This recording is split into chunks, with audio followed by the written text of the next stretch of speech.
Forget New Year, New You. This season is about slowing down, locking the doors, and cozying up at home with the one you really want to do nothing with. Your dog. After the holiday chaos, those quiet nights with a blanket, a podcast, and your pup feel like the reset you actually need. Ollie helps make those moments easier with fresh protein-packed meals made from real human-grade ingredients, so your dog can enjoy some quality comfort food too.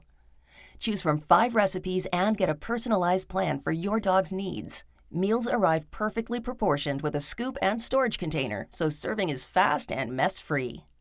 And with Ollie's in-app on-demand health screenings, supporting your dog is easy, ensuring more cuddles for many years to come. Visit ollie.com/truecrime and use code TRUECRIME for 60% off your first box. Hi, Detective McCarthy. It's Cindy Juedes.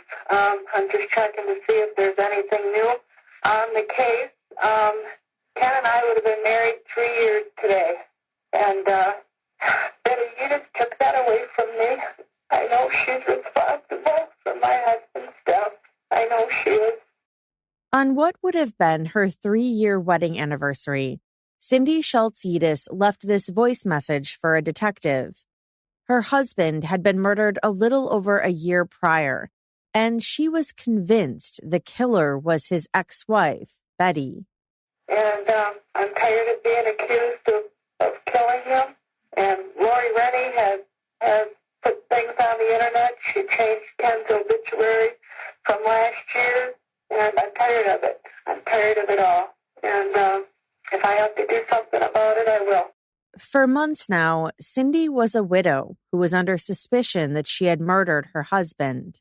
But I'm tired of being accused. I'm tired of being a suspect. So I'm thinking that I'm going to contact the media and tell them my side and give them the information that I know on everything. So I'll talk to you later. Bye-bye.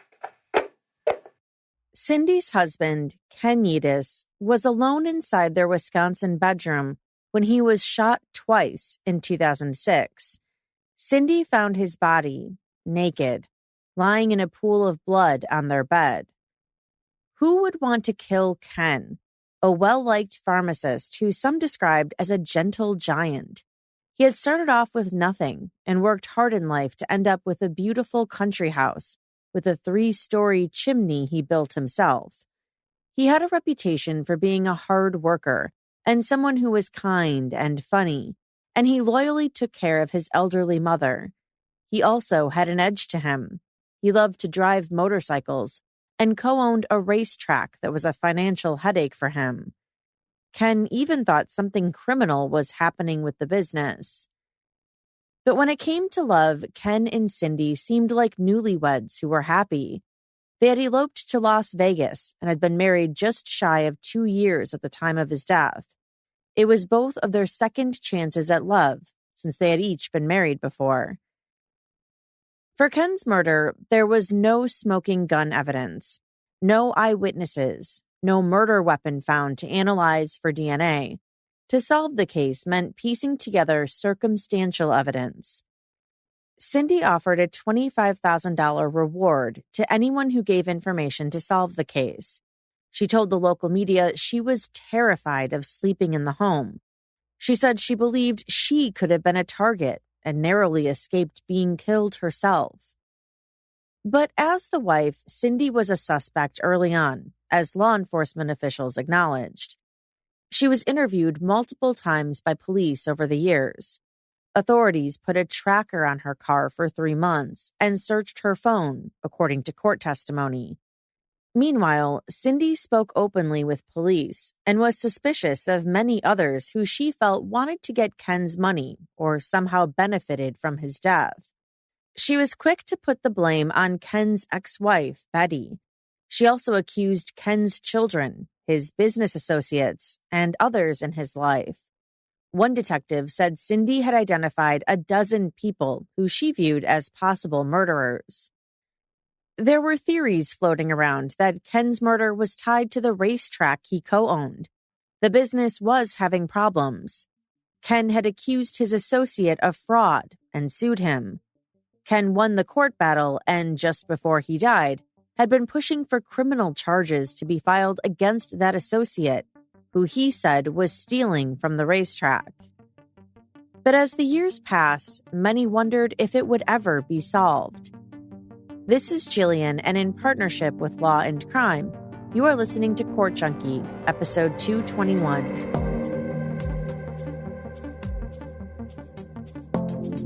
On August 29, 2006, the night of Ken Juedes' murder, Cindy and Ken had been sleeping apart.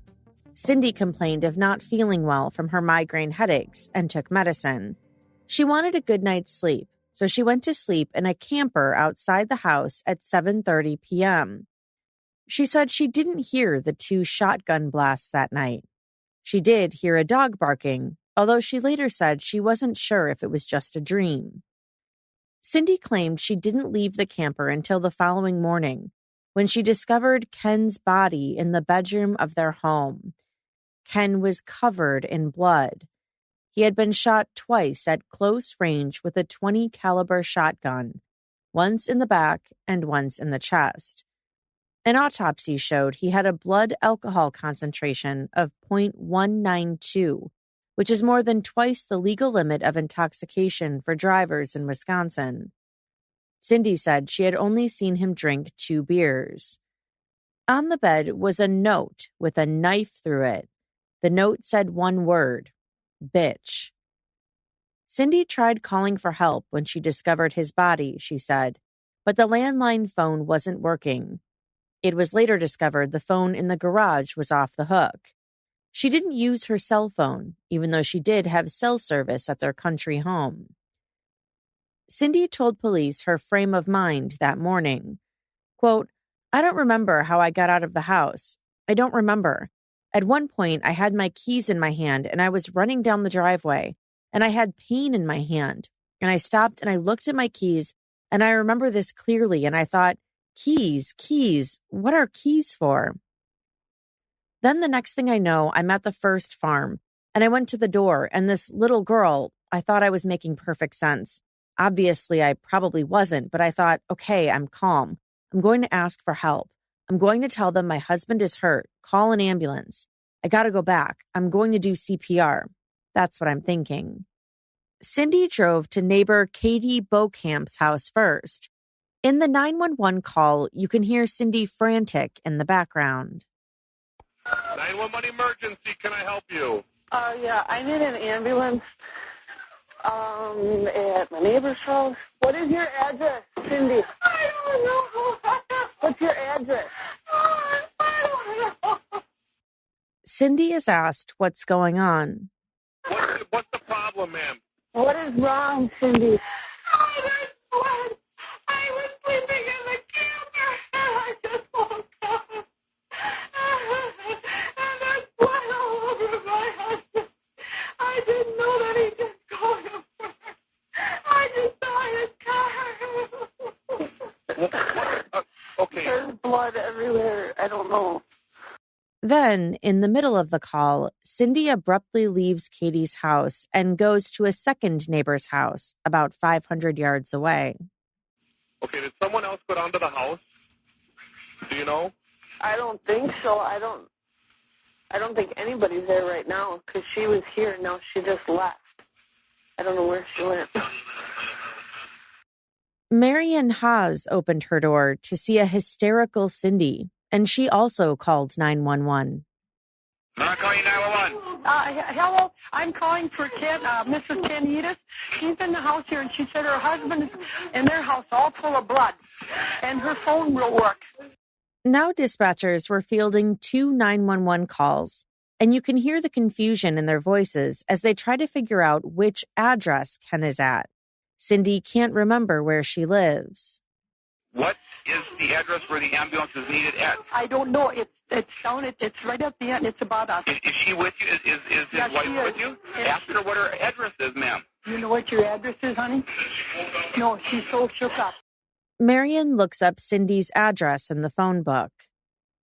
In 2016, 10 years after the murder, police listened back to the 911 calls in detail.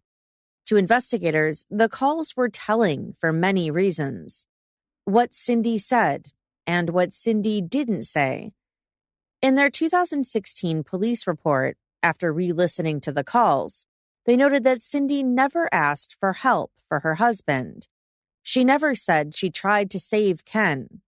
They noted, too, that Cindy wore a pristine white nightgown without any trace of blood, so it was clear she hadn't gotten close to him and attempted CPR. She also didn't provide any kind of assessment on his condition. Cindy did provide extraneous details during the calls, they noted. For instance, she brought up that she had been sleeping in the camper for 2 nights to rest. Why would that matter on a life or death emergency call? The 2016 report said, quote, "In asking questions about Kenneth's health, Cindy answered with one-word responses, except for when asked if he had a heart history. And then she stated, 'No, it's full of blood, just blood all over.' Cindy used the word 'it's' instead of 'he' or 'Ken' or any type of identifying information relating to him. Cindy used a word to distance herself from Kenneth or the scene. There was no modulation in her voice in either phone call. The overall theme to these phone calls evolved around Cindy Juedes, not Kenneth Juedes. Cindy related she wanted to go home to see her husband, but instead of staying at the Beaucamp residence, she went to the Haas residence, which was even farther away from the Juedes residence. According to law enforcement standards, they counted 21 guilty indicators during the course of the 2 911 calls. And how many innocent indicators? None. Based on my training and experience, it was determined that Cindy Juedes either committed this homicide, was involved in this homicide, or assisted in attempting to cover up this homicide, Detective Dennis Blazer wrote. But no arrests came.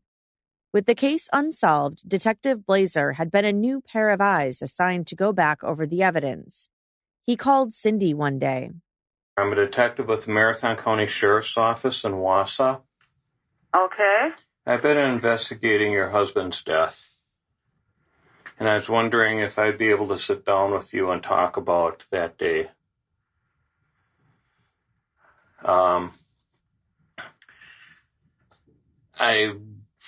I've been working on this for a while. And I know I was looking at you were contacted by the newspapers at the 10-year anniversary saying that you were told who did the homicide, and somewhere I read that you were doing your own investigation and that you would get a hold of us. Well, I'm about ready to retire, and I want to be able to provide whoever replaces me with the best information possible to determine who killed your husband. Would I be able to sit down and talk with you? I suppose you could, yeah. He told her he really wanted to solve the case. I was looking in the blogs that were after that article I ran in the Daily Herald here. Okay. That you wanted to get justice for your husband. Well, so do I. Yes, I do. Yes. Yes, I would very much love for those that committed this crime to be brought to justice.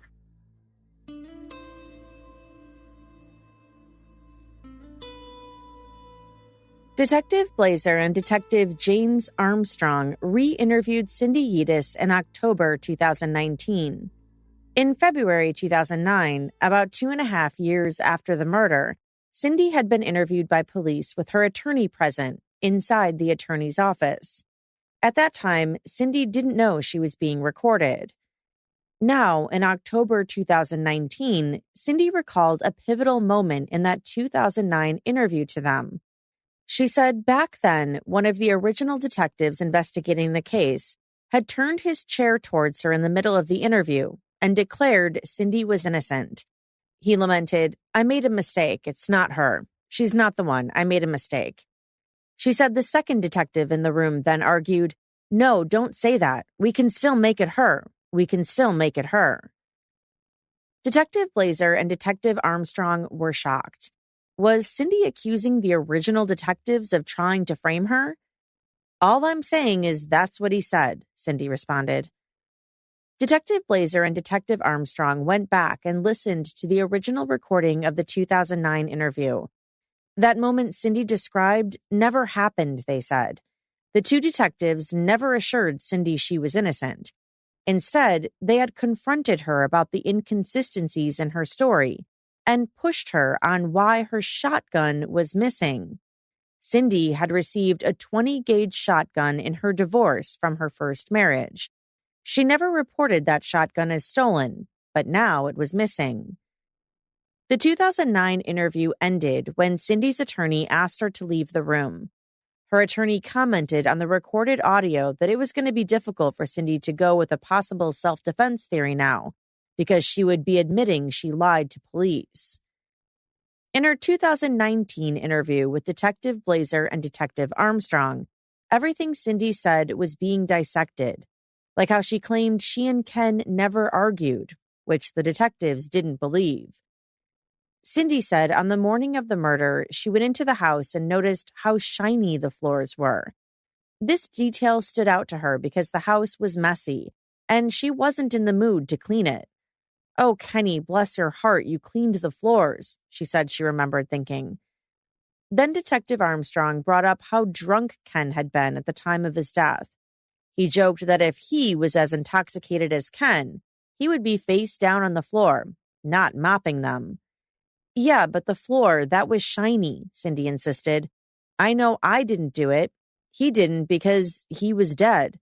The floor in the kitchen around the garbage can, there was dirt." He asked how Cindy knew Ken didn't clean the floors because he was already dead.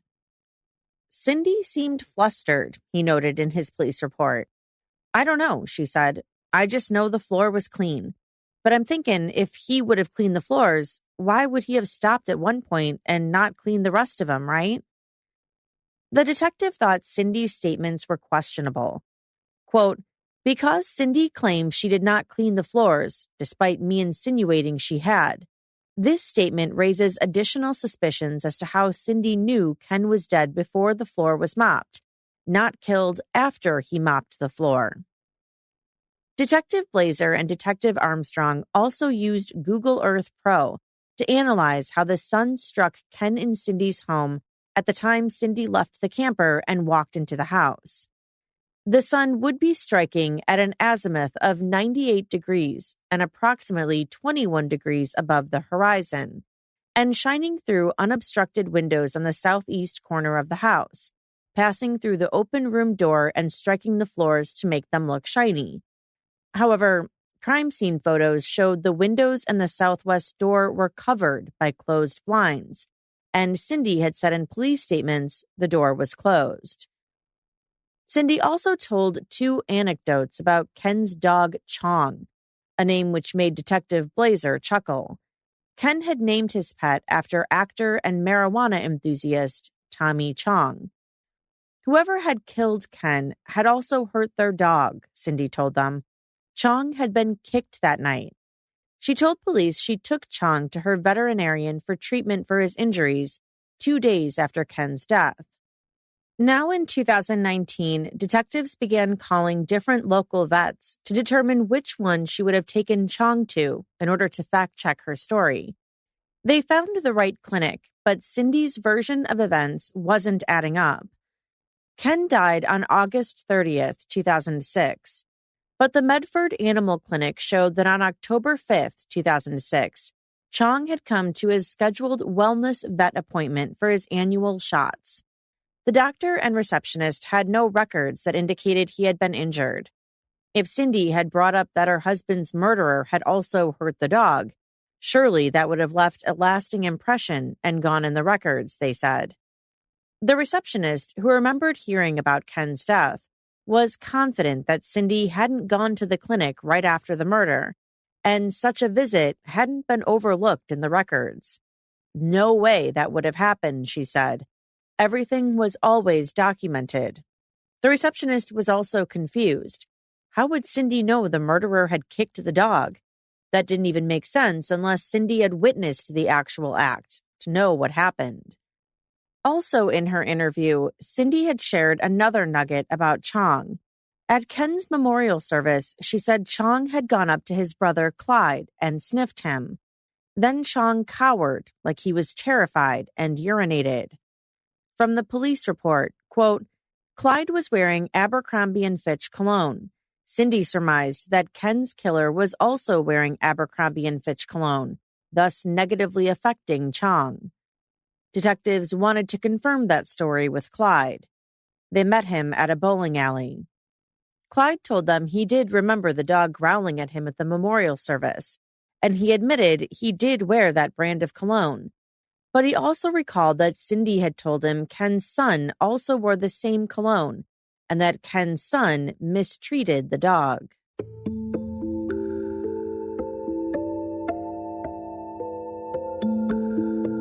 In 2019, 13 years after the murder, there was finally going to be an arrest. The detectives knocked on Cindy Juedes' door. Am I under arrest? She asked.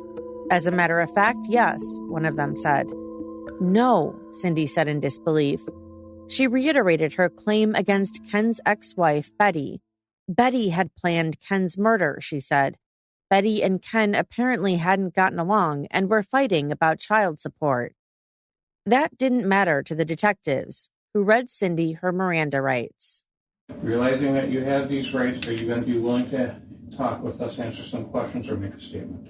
I've told you everything already. Cindy, it's time. Yep.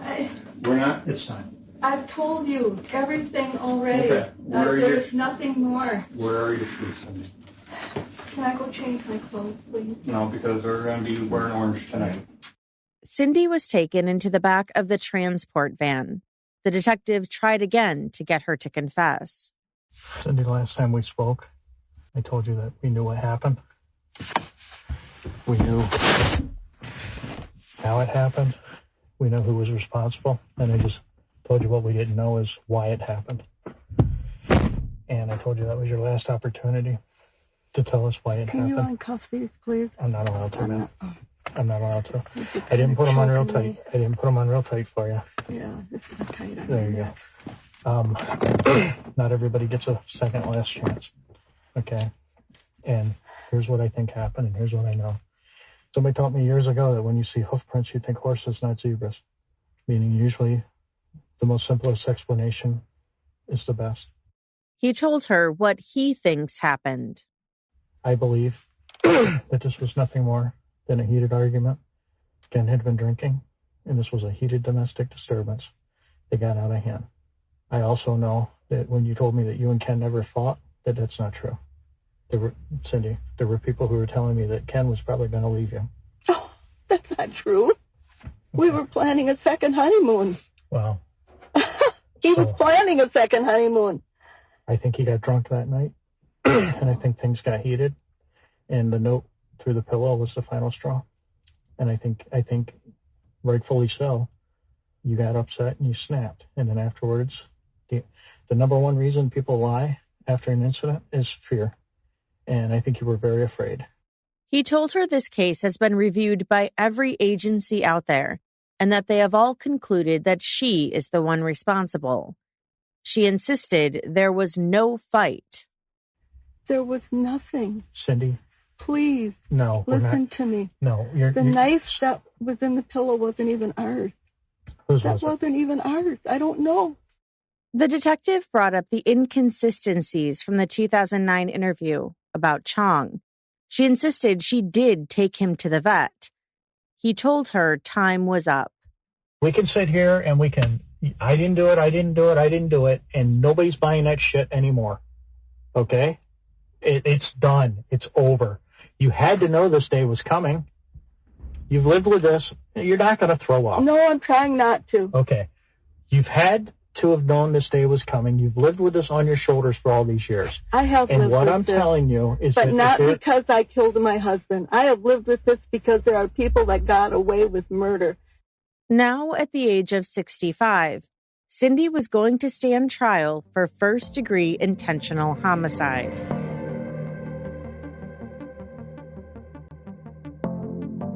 Cindy's trial started in October 2021. In their opening statements, the prosecution did not leave jurors guessing long on a potential motive. The motive, they said, was pure greed and money. Ken had been a catch for Cindy when they eloped and got married in a hotel wedding chapel on October 16, 2004. He was a pharmacist, making around $100,000 a year.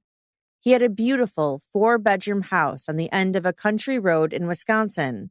His home was valued at $347,800, and he had almost paid off 3/4 of it. He also co-owned a lake cottage with his siblings.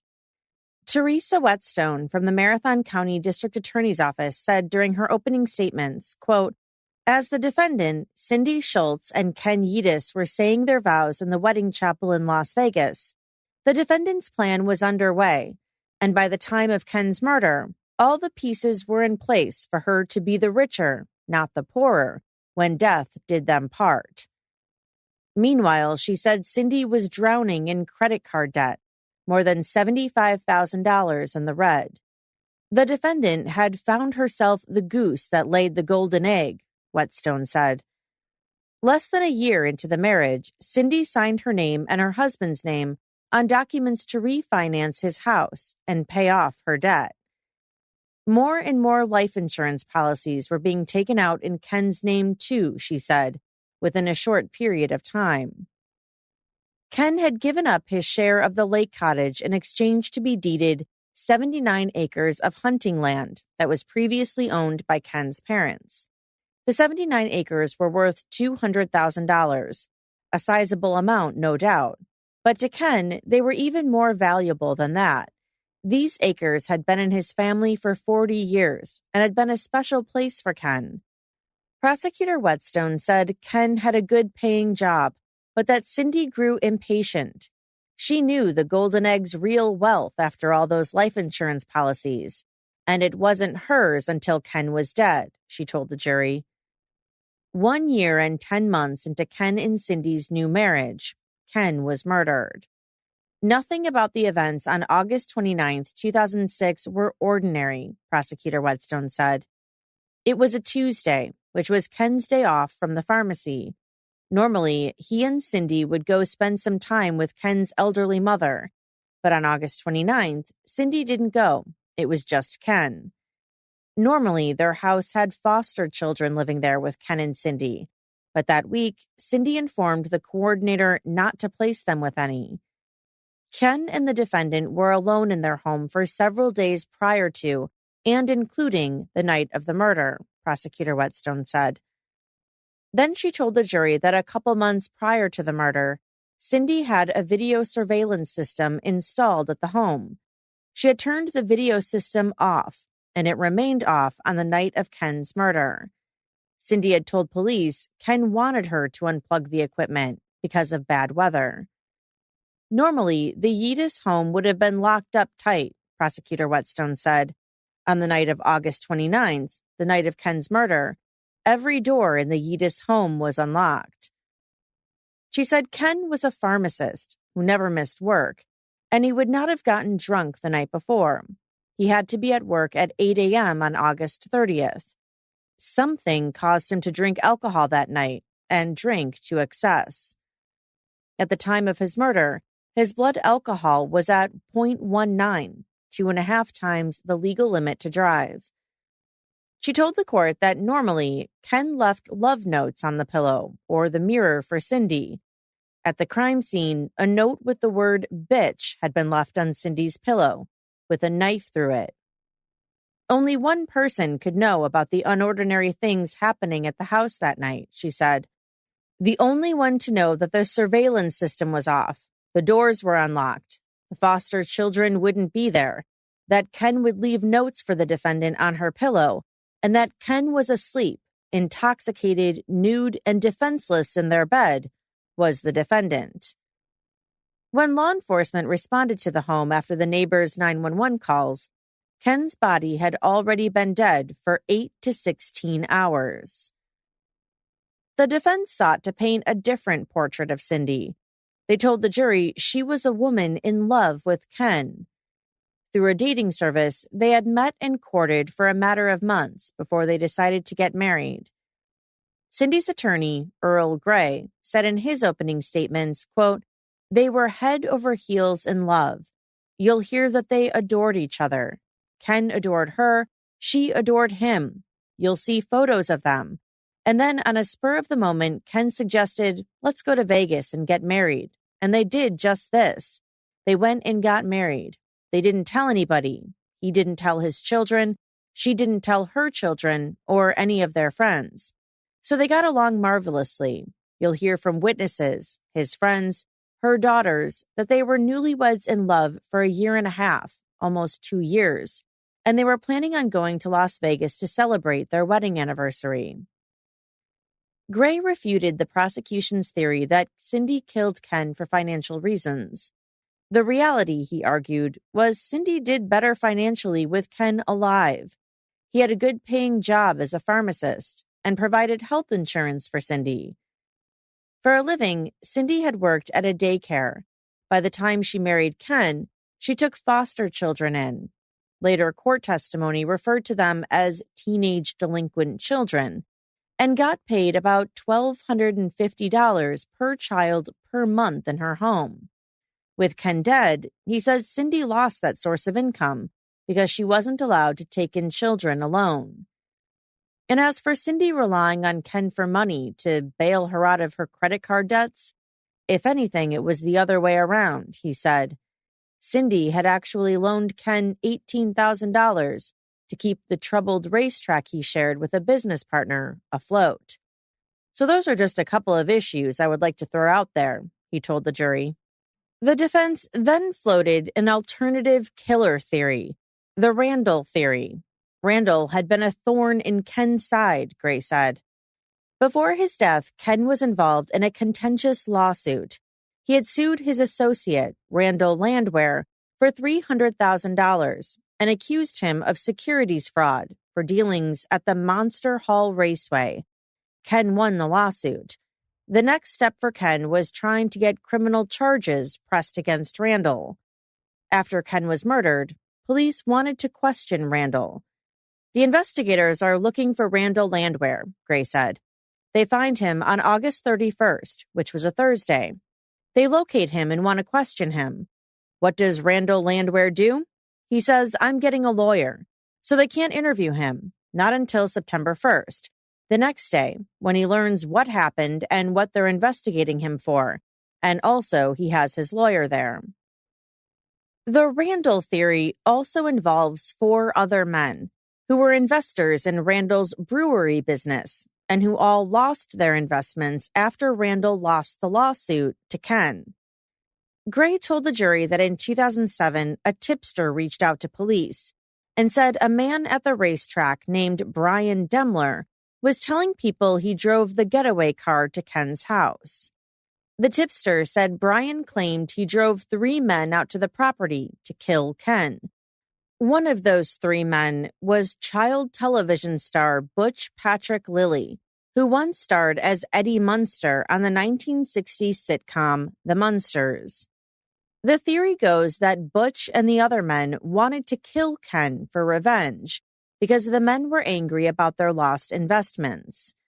Butch and Ken knew each other since Butch had made appearances at the racetrack. The first investigation back in 2007, they didn't do anything regarding Demler, Gray said. What they did do, they continued to investigate Cindy and they put a tracker on her car. For 3 months, they can follow her car wherever it was going. Nothing, zero. Nothing came out of that. They got a phone search warrant. Nothing happened there. He said there was also no evidence of a cleanup inside the house. Meanwhile, Cindy spoke freely with police, he said. My client didn't have a lawyer at all. My client gave statements for years, always willing to talk about what happened that day.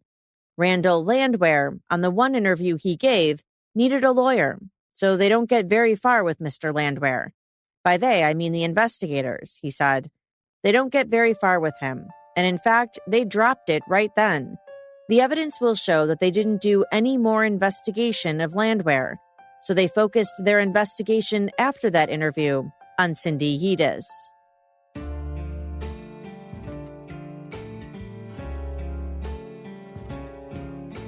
Margaret Juedes, Ken's mom, was the first witness. She testified that she and Cindy, her daughter-in-law, had a good relationship until Ken's death. After Cindy found Ken's body, she didn't call Margaret to let her know what had happened. In fact, Margaret didn't find out about it until 12 hours later, when police officers came to her home. Cindy wouldn't return Margaret's calls, had Ken cremated and didn't share his ashes, and refused to return the hunting lands she had inherited after Ken's death. According to additional court testimony, once Cindy came into his life, Ken told his birth children that they were no longer allowed to visit him on the farm without an invitation. And as for Ken's obituary, Cindy left out his children's names. Captain Sean McCarthy with the Marathon County Sheriff's Office testified about the guns police found in the home. He said there were guns found in the closet which had dust on them, leading police to believe that they hadn't been handled recently. In her interview with police, Cindy had said those were Ken's guns.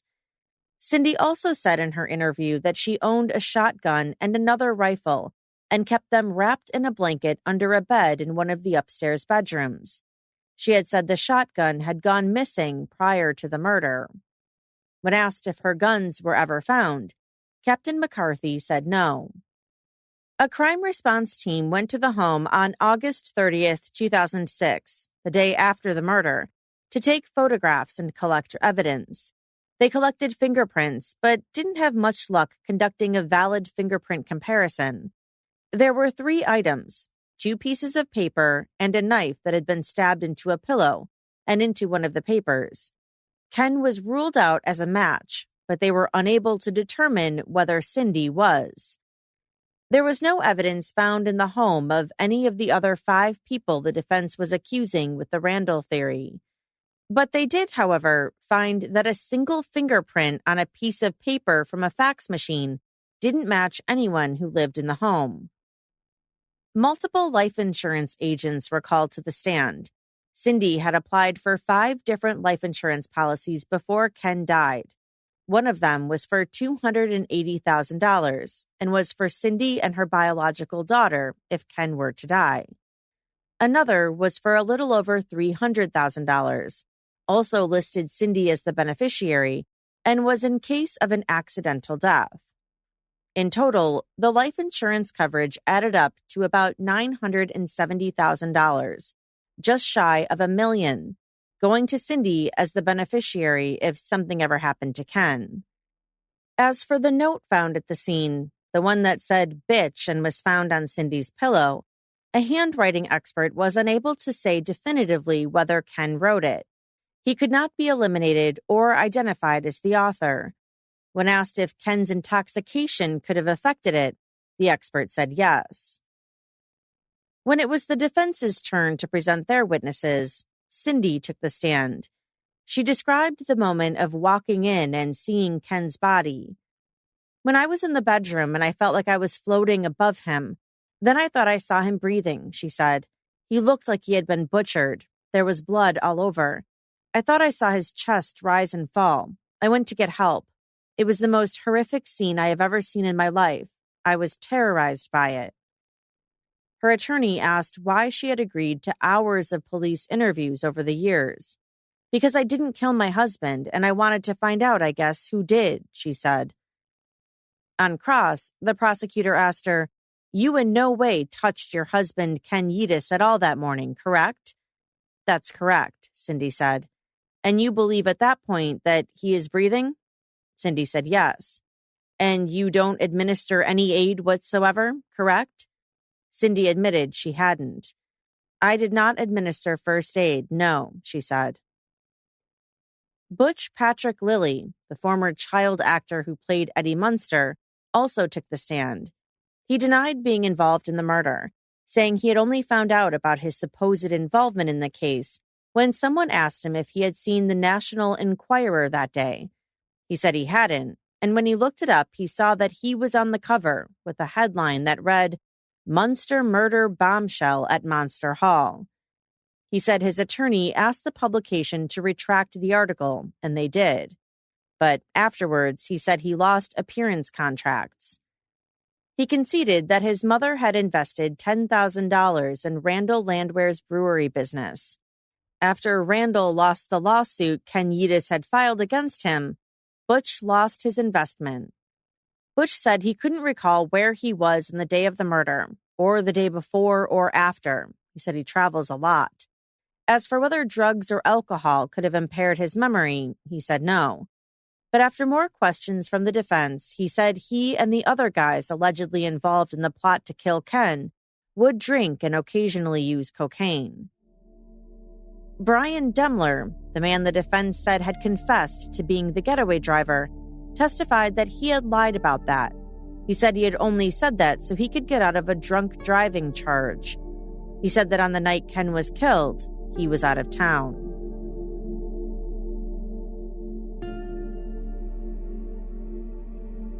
A case that had dragged on for years with no closure. A trial that produced circumstantial evidence but little direct evidence. Was anyone going to be convicted for Ken Juedes' death? The prosecution and Cindy's defense both presented closing arguments on October 26, 2021. The prosecutor told the jury that circumstantial evidence is not necessarily better or worse than direct evidence. Either type can prove a fact, they said. The prosecutor rejected the other theories. He said common sense tells them that Brian Demler saying he was the getaway driver doesn't make sense. He said Demler was trying to help himself with his felony fifth OWI by providing false information to the police, and it worked. He got a signature bond. The prosecution also downplayed the defense's praise of Cindy for being forthcoming and sitting down for multiple interviews with police. The defense seems to believe that there is some logic to the thought that if she keeps talking to the police and never refuses to talk to the police, then she's innocent, he said. There's no logic to that at all, ladies and gentlemen. Not if she can keep playing the part of the poor, suddenly widowed woman, playing it and playing it and playing it. But as Mark Twain said, always tell the truth. That way you don't have to remember what you said. And she just couldn't keep it straight. Next was the defense's turn. The note with the word bitch on it. If Cindy had shot her husband, why would she leave the note Ken had written on the bed with a knife through it? The note that had indicated a potential argument between them. That didn't make any sense, they argued. Why not get rid of the note? That seemed to indicate she was innocent and had nothing to hide. The defense also tried to downplay the amount of life insurance on Ken. After all, they said Ken is the one who chose those policies. He's the one that purchased the insurance. He's the one that signed his name to the policies. So that was his intent. He loved this woman. He wanted to protect her. If Cindy was this terrible person that decided to kill her husband for insurance, does it make sense? Think about it. They're both divorced. They're in their 50s. If she loses Ken, is she going to find another man like him? A man who's got no temper, who's easygoing, beautiful home, big man, protective? Why in the world would she ever want to shoot him? They said this isn't a case where the state found DNA 2 weeks ago or 2 years ago. No, it's the same case it was in 2012, except for the fact that Cindy had volunteered to give her statement in 2019. So it's simply not fair for her to be sitting here today, they said. After both sides rested, jury deliberations began. It took less than 5 hours to reach a decision. They decided Cindy was guilty. At her sentencing hearing, Ken's family members confronted her directly. Ken's sister Lori spoke first. Cindy came into our family like a chainsaw, isolating us from one another by spreading lies and accusations until we became a family separated by pain and mistrust, she testified. She betrayed us.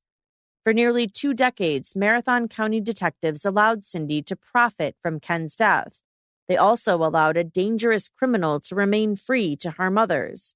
Please let this end, Lori told the judge, asking for Cindy to be held the rest of her life behind bars.